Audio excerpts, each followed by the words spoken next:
Many of my colleagues rely on public assistance to survive, and some are homeless. My name is Cynthia Murray. I am a 19-year Walmart associate, and I live in Hyattsville, Maryland.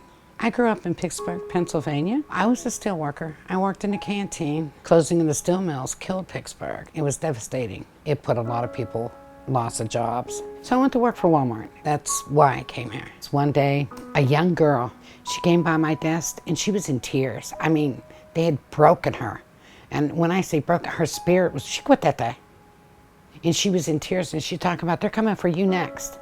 The next morning they called me into the office. So my co-manager started telling me, well, you're gonna have to do what I tell you to do. What I was gonna do was be a door greeter because I had a hard time walking. I got permanent nerve damage in my back. So she says to me, well, you're gonna have to lift this, that, and the other. I said, no, I have a medical. She threw an empty folder across the table at me. There was nothing in it. And I'm like, really? After 5 years, there's nothing in my file? So I told her, I said, well, if you need, I can call my attorney and he can fax you my medical records. And she stood up on the desk and spit's coming out her mouth and she's screaming at me. I said, oh, this is over. This ain't how you treat people. It's over. And I left.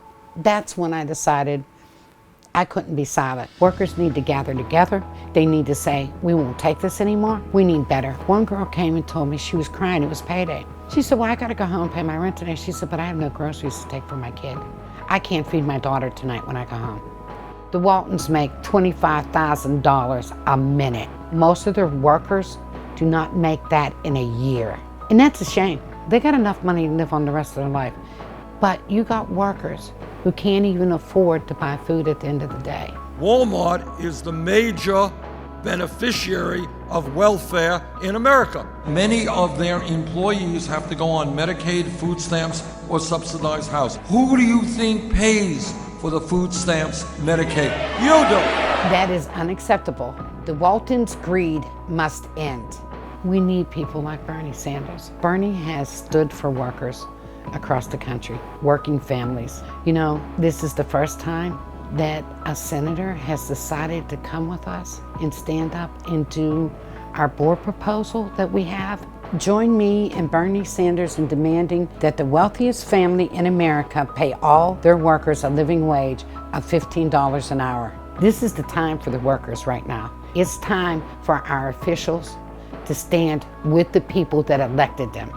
And I say, when 2020 comes, our voice should be heard loud and clear that we no longer are going to take what they've been doing to us.